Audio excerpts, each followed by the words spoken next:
You know the saying, if it can go wrong, it will? Well, that happened to me lately. Last week, my car broke down unexpectedly, and the cost of the fix was going to be more than the car was worth, so we found ourselves needing a new car pretty urgently. Luckily, I did have an emergency fund that I've been contributing to for the past 5 years for this exact reason, but I found myself having to wipe that account out pretty much overnight.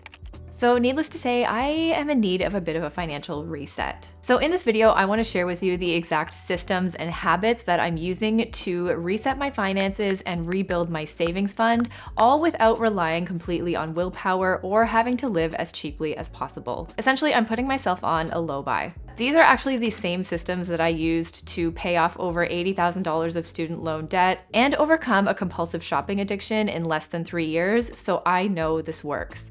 And if you have some of your own money goals, whether it be to build up savings or pay off some debt, I think these habits are really gonna help you. So let's get into it. So how am I actually doing this? Well, if I've learned anything over the years, then it's not really enough to say, okay, I wanna save $5,000 for my car fund. One of the biggest things you need to think about before you even get started is to think about your bigger why. The biggest takeaway I got from this whole experience was that having the emergency fund is so important. Of course, you don't want to spend it, but that's what the money is there for. But what it really does is it reduces the amount of burden and stress that you have to go through on top of what's already a stressful situation. And if it's not a car breaking down, maybe it's a leak in your home or a medical emergency or something happening to your pet. All of these situations are things that we don't want to be dealing with in the first place, but when you have to add the worry of how you're actually going to pay for it on top of that, that just makes it so much more difficult to deal with. And that's really my bigger why. I really want to be able to build my emergency fund back to buy myself peace of mind. So even though we've got a brand new vehicle, hopefully it's going to be a lot more reliable and we can drive it into the ground just like I've driven every other car I've ever owned into the ground.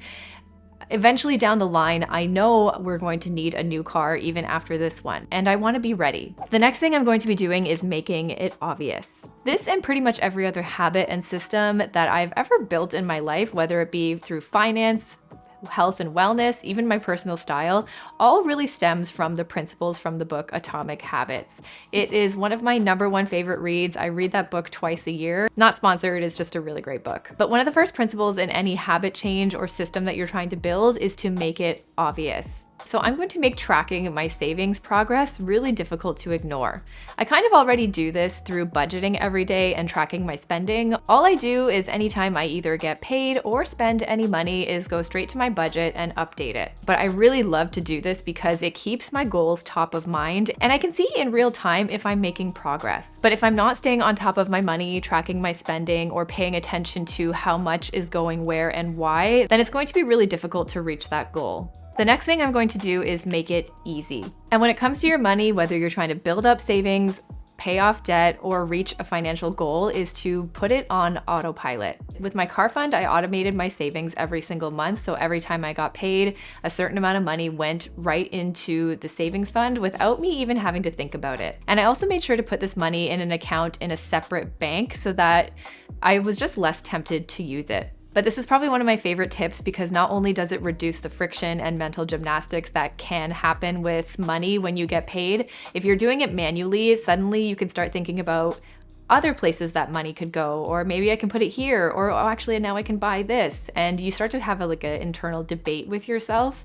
This way, when you put it on autopilot, it's almost as if the money was never even there to begin with, but it is doing its thing over time in the background without you having to think about it. I just want to take a quick second to pay some bills. I want to thank the sponsor of today's video, Bombas. So when Bombas reached out asking if I wanted to try some of their socks, I was like, yes, I would. I was specifically interested in trying their running socks because I'm a runner now. I even ran my very first 10K in these exact socks and my feet were blissfully happy. No blisters, no rubbing, no problems. These are so comfortable. I also really wanted to up my fashion sock game, so I also ordered their featherweight socks in this really cute emerald green color. I think it's gonna look so good with loafers, ballet flats, just for a fun little pop of color. And what's really cool too is for every pair purchased, Bombas will donate another pair to someone in need. And so far they have donated over 150 million pairs of socks. And if you do make a purchase and you're not quite happy with them, or your sock gets eaten in the dryer, they have an 100% happiness guarantee with free returns and exchanges for any reason. So if you're looking to up your sock game just like I was, definitely check out Bombas. New customers can get 20% off their first purchase. Just go to bombas.com/Christina and use code Christina20 at checkout to save. All right, let's get back into the atomic habits. The next thing I'm doing is working on changing my identity and not just my behavior. This has to be one of the most important lessons I learned when it comes to any form of habit change. You're not just trying to save money or go to the gym more consistently or dress better. Instead, you're becoming the type of person who saves money, or becoming the type of person who goes to the gym, or becoming the type of person who is stylish. This mindset shift truly does change everything, and what it really does is gives you a lot of your power back. Because what it forces you to do is begin with the end in mind, and you shift your behavior to match the type of person who does the thing that you want. So in my own low buy that I'm going on, if I'm feeling tempted to overspend on something, maybe impulse buy something or buy that extra thing from my closet, I have to start thinking back to the idea of, is this something that a saver would do? And I'm not doing it in the mindset of trying to deprive myself. It's really just about how I can stay laser focused on this goal. So when you really stick to that identity, the behavior kind of takes care of itself. The next thing I'm going to be doing in my low buy is actually focusing on other hobbies. If you're doing your own no buy or low buy, then you know that you do need to work on replacing the old behavior with something new and something that just feels more aligned. So even though my main focus right now is on spending less and saving more, in order to be able to do that, I need to eliminate temptations from my life, and I need to replace the behaviors that can kind of create those temptations with something better. I think I've done a pretty good job of this over the years, but there's still temptations that kind of get the better of me sometimes. And whenever I do feel that way, it really boils back to focusing on behaviors that allow you to create instead of consume. Especially if you're trying to shop less, buy less, and save more, whether it be on clothing, takeout, makeup, whatever it is you want to work on. A lot of the things that tempt us to shop and buy are focused on consumption. Yes, buying the thing itself is a form of consumption, but oftentimes what leads you to buy is watching videos on social media, watching hauls, watching the things that trigger you to feel like you need to buy the thing and consume even more. And whenever I find myself falling into that temptation and sort of spendy behavior is when I need to fall back on the creativity part. So if it's clothing, it could be shopping your closet and recreating an outfit that you like. It could be reorganizing your wardrobe and decluttering. Or it doesn't even have to be related to any of those things. It could just be shifting your energy from going on your phone and reading a book instead, or going on a walk, or going to the gym. So I feel like I'm going to really be doubling down on that. I feel like I don't have any real gaps in my wardrobe that I need to fill besides I do need a new pair of flip-flops for the summer, but that's gonna go on my wish list. Other than that, I'm really more interested in focusing on building new habits like running, continuing to go to the gym, and focusing on things like creating content. So focusing on new habits and activities that provide you some structure and make you feel like you're building momentum just helps you feel like you don't really need to open your wallet all the time to feel like you're doing something. The next habit I'm going to be implementing as I build up my savings goals is by adding friction. If you want to build any habit, you want to make it easier to do, and if you want to break a bad one, you need to make it harder. So to do this for me, I'm going to be doing a little bit of detoxing from some of my favorite influencers, the ones that I love to follow, that they do really inspire me when it comes to things like getting dressed, because clothing is one of the things I do like to spend my money on. That's one of the things I'm going to be reducing in my budget in this low buy. I'm just going to be muting and unfollowing a lot of these channels right now. The other thing I'm going to be doing, which I talk about all the time on my channel, and it is such an effective thing to do, is to create a wish list.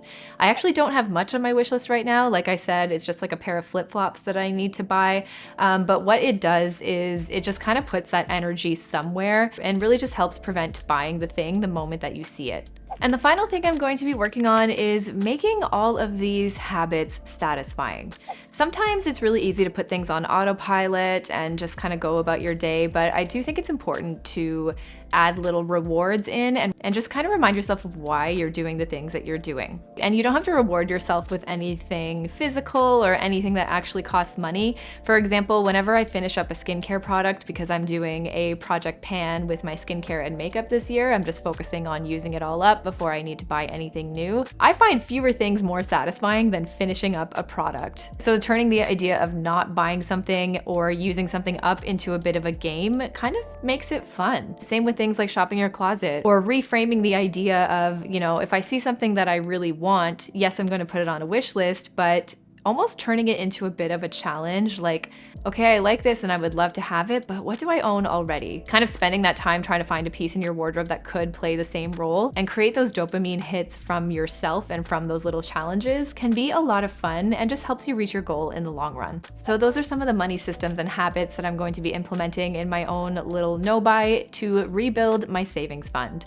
And if you want to give yourself a challenge just like this, then make sure that you start with those systems. If you build these habits over time, so much so that you don't even have to think about them, then the goal almost takes care of itself. And if you want to take a deeper dive in exactly how I budget, I go through all of it in this video right here, so you can watch that next. Thanks so much for watching, and I'll see you next week. Bye.